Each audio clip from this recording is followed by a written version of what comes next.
May mga damdaming pilit mong kinikimkim kasi akala mo lilipas din. May mga taong araw-araw mong kasama pero hindi mo kayang pagmasdan ng matagal dahil baka mahal mo na pala sila. Ngayong kwento, isang lihim ang mabubunyag. Isang kwento ng dalawang lalaking nagsimulang magkasama sa iisang bubong bilang magkaibigan, bilang magka-roommate. Pero paano kung ang isa sa kanila unti-unti nang nahulog at ang isa hindi sigurado kung hanggang saan siya dadalhin ng damdaming di niya inaasahan? Ito ang Secret Feelings sa Roommate Kong Straight. Isang kwentong puno ng tensyon, pananabik at tanong. Hanggang saan ang kayang itaya para sa isang damdaming di mo kayang itanggi? Ako po si Kuya Will, at kung bago ka sa channel, huwag mong kalimutang mag-like, mag-subscribe at i-hit ang notification bell para sa mas marami pang kwentong totoo, masakit, pero may halong kilig. Simulan na natin.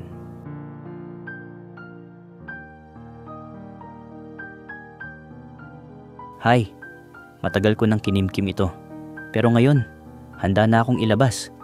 Ito ay kwentong matagal nang nasa puso't isip ko.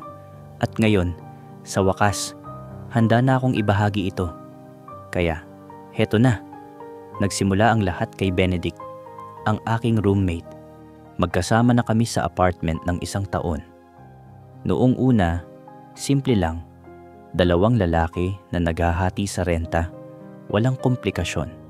Si Benedict ay yung tipong taong madaling makapagpalagayan ng loob. Natural na nakakatawa, yung lalaking gusto ng lahat. Charming siya lalo na sa mga babae.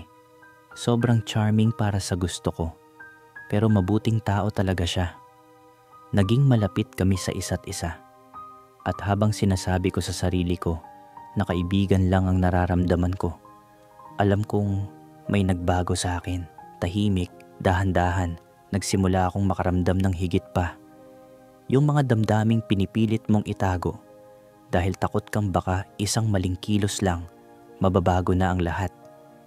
Pero isang gabi, isang sandali, ang nagpabago sa lahat. Hindi ko alam noon. Pero ang gabing iyon, ang sumira sa lahat ng akala ko tungkol sa amin.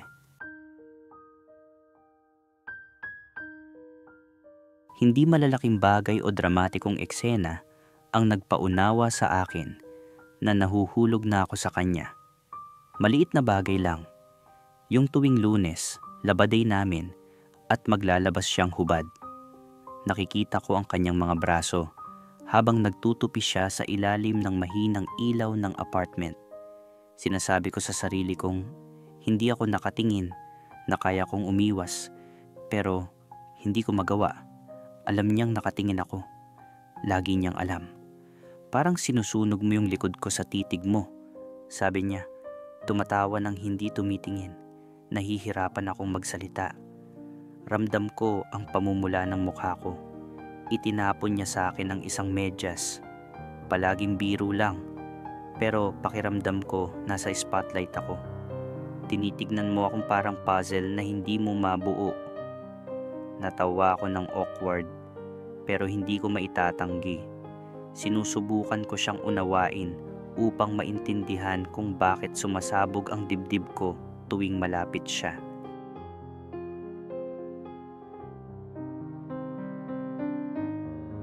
Tumalon tayo sa gabing iyon, yung nagpabago ng lahat. Napakapagod kong araw, pagod sa klase, at yung shift ko sa fast food ay parang walang katapusan. Nagmamadali akong umuwi, halos hindi na makalakad sa pagod. Nasa sofa si Benedict, naglalaro. May kalahating open na bag ng chips sa tabi niya. Tumingin siya, ipinakita ang pamilyar niyang ngiti at umusog para makasandal ako. Ang hirap ng araw mo? Tanong niya. May bahagyang pag-aalala sa boses na bihira niyang ipakita. Pero kapag ginawa niya, laging biglaan ito para sa akin. Hindi mo alam, bulong ko. Umupo ako sa tabi niya. Sandali kaming nanatiling tahimik. Ang tanging naririnig ko ay ang tunog ng TV at pagpindot niya sa controller. Pero may nagbago sa hangin sa pagitan namin. Isang bagay na hindi nasasabi. Isang mabigat na pakiramdam na hindi ko mapapansin. Ramdam ko ito nang mahagod niya ang braso ko. Ang pamilyar na init ng katawan niya sa tabi ko.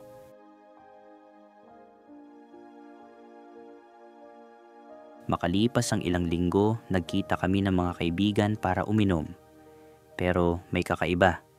Hindi siya yung karaniwang Benedict. Dati, siya yung buhay ng inuman. Maingay, malandi, nang aasar sa sino mang makakausap. Pero nang gabing iyon, halos hindi siya nagsalita. Tahimik siyang uminom, paminsan-minsay tumitingin sa akin, parang may gustong unawain. Okay ka lang? Tanong ko, tunay na nag-aalala pero medyo naguguluhan din. Yung tuhod niya ay dumikit sa akin sa ilalim ng mesa, mainit at sinadya. At ako'y napatigil. Wala siyang sinabi, pero matagal siyang tumitig sa akin. Ang mga daliri niya ay kumakatok sa bote. Hindi ito yung karaniwang Benedict.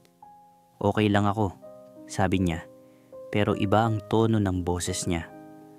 Parang nagsisinungaling siya sa sarili niya, hindi sa akin. Ilang minuto ang lumipas, pero patuloy niyang nahahagod ang kamay niya sa akin. Masyadong matagal. Parang kuryente. Ang katahimikan sa pagitan namin ay puno ng hindi masabing salita.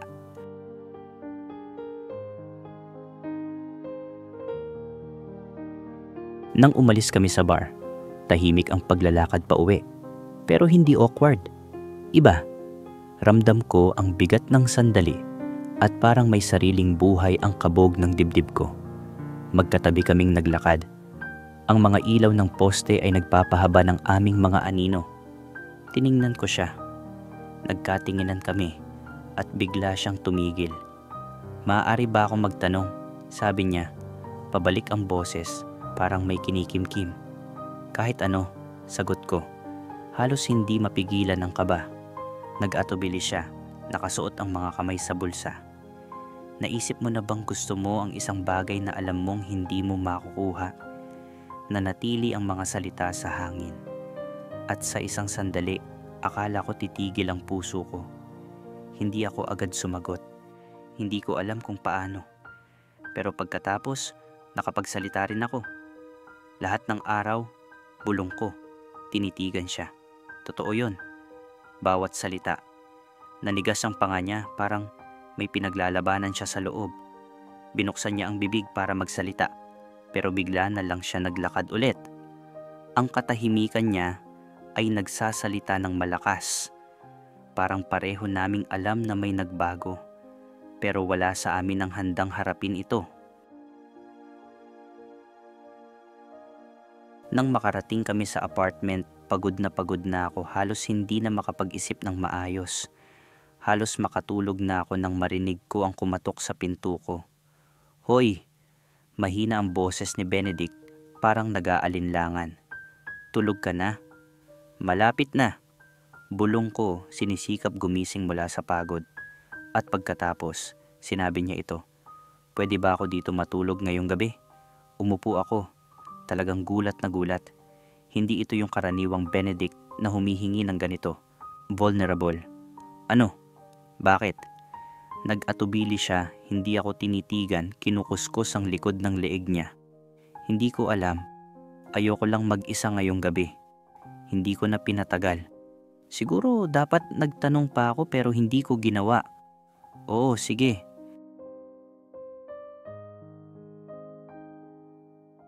Nakahiga kami. Nakatalikod sa isa't isa. Maliit pero makabuluhan ang espasyo sa pagitan namin. Pagkatapos, naramdaman kong lumapit siya. Unti-unti. Ang katawan niya ay dahan-dahang dumikit sa akin at sinubukan kong huwag pansinin. Sinubukan kong sabihin sa sarili kong walang ibig sabihin ito. Pero meron. At pagkatapos, nagising ako sa gitna ng gabi. Tahimik ang mundo. Ang tanging naririnig ko ay ang aming paghinga.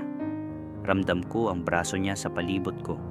ang dibdib niya sa likod ko at yung pamilyar na init. Pero ngayon, hindi lang init. Ang mga labi niya ay dumampi sa batok ko. Parang hindi sinasadya, pero sapat para panginginigin ako. Gising ka? Bulong niya. Nanigas ako. Ang lakas ng tibok ng puso ko. Naririnig ko sa tenga ko. Hindi ako sumagot. Hindi ko alam ang sasabihin. Pero alam niya. Alam kong gising ka. Ramdam ko ang pag-aatubili niya ng dumausdos. Ang kamay niya sa dibdib ko, dahan-dahan. Parang naghihintay na pigilan ko siya. Pero hindi ko ginawa. Hindi ko kaya. Lumingon ako para harapin siya at nagkatinginan kami sa mahinang ilaw. Tumingin siya sa akin ng may labis na kahinaan. Parang hindi niya alam ang nararamdaman niya. Ang nararamdaman ko. Pero ang lapit-lapit na niya ngayon. At ang gusto ko lang ay halikan siya. Benedict, bulong ko. Halos hindi marinig. Ano to? Lumunok siya, parang takot magsalita. Hindi ko alam. Mahina niyang sagot. Tinitigan ako. Akala ko alam ko na. Akala ko sigurado na ako sa gusto ko kung sino ako. Pero ikaw palagi. At sa sandaling iyon, napagtanto ko na siya palagi. Wala nang iba.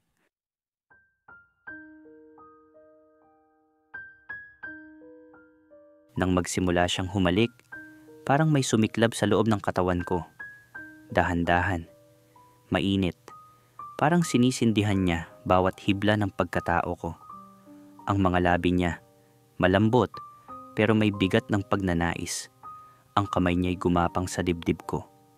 Hindi minamadali. Parang sinasaulo ang bawat galaw. Ramdam ko ang init ng palad niya na tila gustong alalahanin ang bawat parte ng katawan kong dati ay hindi niya kayang hawakan. Ang tagal kong hinintay to. Bulong niya sa pagitan ng mga halik. Wala akong nasagot. Ang mga daliri ko'y nakabaon na sa balikat niya. Pinipigilan ang sarili kong mawala sa moment na yon. Yumakap siya sa akin. Mahigpit. Ramdam ko ang kabuuan niya, ang bigat, ang init, ang tiwala. Nang dumaan ang mga daliri niya sa tagiliran ko, napasinghap ako, hindi dahil sa gulat, kundi sa tagal kong inasam na maramdaman siya ng ganito. Okay ka lang? Tanong niya, napakalapit sa tenga ko. Tumango ako. Oo, sabi ko, bahagyang nauutal. Huwag kang titigil.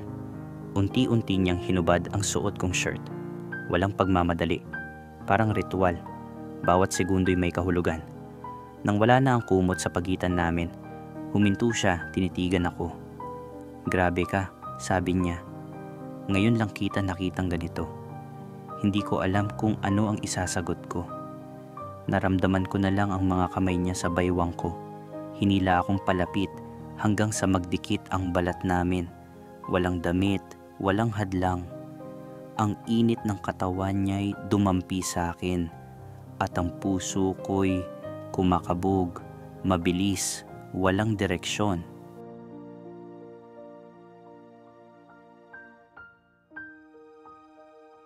Naghalikan kami uli.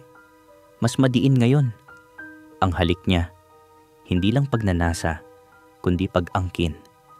Parang sinasabi niyang akin ka na. Ang dila niya'y dumampi sa labi ko. Marahang humingi ng pahintulot at binuksan ko ang sarili ko sa kanya. Ang mga kamay ko'y napunta sa batok niya habang ang halik niya'y bumaba sa leeg ko. Mabagal, mapaglaro. Hanggang sa maramdaman ko ang labi niya sa dibdib ko. Napasinghap ako. Benedict, shhh, sabi niya. Gusto kong marinig lahat ng reaksyon mo. Gumapang pa ang halik niya, papunta sa pusod ko. Ramdam ko ang mainit niyang hininga sa balat ko at ang mga daliri niyang marahang kumakalas sa sinturon ko. Tahimik ang paligid, pero sa loob ko, may sigaw ng takot, ng pananabik, ng tiwala. Ganito mo ba ako katagal gusto? Tanong niya habang nakatitig sa akin. Ang boses niya'y mababa, puno ng emosyon. Simula pa nung unang gabi natin sa bar, sagot ko. Simula pa noon ikaw na talaga. Hinawakan niya ang kamay ko, inilapit sa dibdib niya. Ramdam ko ang tibok ng puso niya. Mabilis, sabay sa akin. Wala akong ibang gusto kundi ikaw, sabi niya. Gusto kong maramdaman mo kung gaano kita kamahal. At dahan-dahan, ipinadama niya yon. Walang pagmamadali, walang pagdududa. Ang bawat galaw niya'y punong-puno ng ingat at init. Parang sinisiguro niyang hindi ako masasaktan. Pero ramdam ko ang lalim ng damdamin niya. Hindi ko na alam kung saan natapos ang katawan ko at saan nagsimula ang kanya. Parang iisang nilalang na lang kami, nasa parehong alon ng emosyon at pagnanasa. Benedict, bulong ko habang yakap ko siya ng mahigpit. Sabay tayo, sagot niya, walang iwanan. At nang dumating ang sandaling sabay naming narating ang sukdulan, tila bumagsak ang lahat ng bigat ng mundo mula sa balikat ko. Sa mga halik niya, sa mga yakap niya, sa paraan ng pagtingin niya sa akin, naroon ang totoo. Pagkatapos, humiga siya sa tabi ko. Hinihila ako papalapit. Parang ayaw na akong pakawalan. Nakayakap siya sa akin habang pinapawi ang pagod sa katawan ko. Hindi ko na kayang itago. Sabi niya, mahina, pero tapat. Ikaw ang gusto ko. Simula pa noon. At doon, sa gitna ng kumot at amoy ng gabi, alam kong hindi na ako mag-iisa.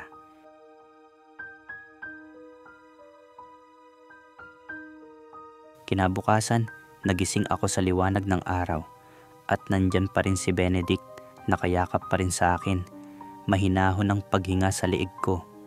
Inakala kong magsisisi ako o matatakot, pero wala talaga. Nang magising siya, mainit ang mga mata niya, nakangiti. Hoy, bulong niya. Hoy, sagot ko, puno ng ligaya. Dinampi ng hinlalaki niya ang balakang ko. Isang banayad na hipo na nagpaiinit sa buong katawan ko. So, ganito na tayo ngayon? Lumunok ako, hindi sigurado sa sasabihin. Pero hindi ko na kailangang magsalita. Sa halip, hinalikan ko siya. Mabagal, malalim. Parang bumagal ang oras. Nang humiwalay kami, ngumiti siya, isang ngiti na hindi ko malilimutan. Oh, sabi niya, sigurado. Sa tingin ko, ganito na.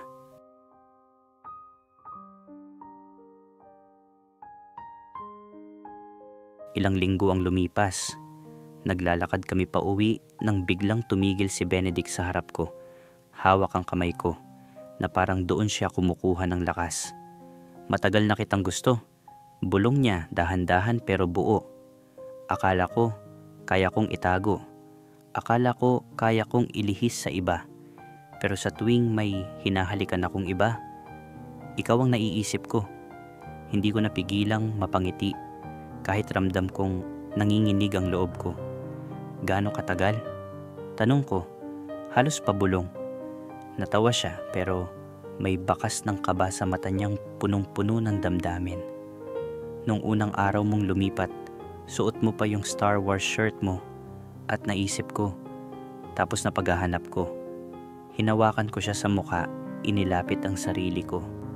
Alam mong delikado to, di ba? Pero bago pa siya makasagot, hinalikan ko siya. Isang halik na matagal ko nang pinigilan. Isang halik na puno ng takot, saya at pag-amin. Gago ka, sabi niya. Nakangiti pero may luha sa sulok ng mata. At oo, tama siya. Gago talaga ako, sa'yo. Ngayon, heto kami. Walang kasiguruhan, pero may isang bagay akong hawak. Na ang meron kami, totoo. At hindi ko ito ipagpapalit. Hindi kailanman.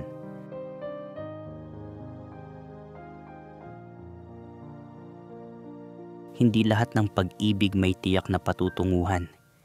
Minsan, sapat na yung naramdaman mo at naramdaman ka rin niya. Sapat na yung kahit sandali, naging totoo kayong dalawa. Kahit wala kayong kasiguraduhan kung anong mangyayari bukas. Para sa mga katulad natin na natutong magmahal ng tahimik, ng may takot, pero puno ng pag-asa, itong kwento ay para sa'yo. Ako po si Kuya Will at maraming salamat sa pakikinig sa isa na namang kwento ng M2M Desires. Kung nagustuhan mo ang istorya, huwag mong kalimutang mag-like, mag-comment at mag-subscribe. At kung may sarili kang kwento, baka next time kwento mo na ang isalaysay natin. Hanggang sa susunod, ingat ka at sana matagpuan mo rin ang pagmamahal na para sa'yo.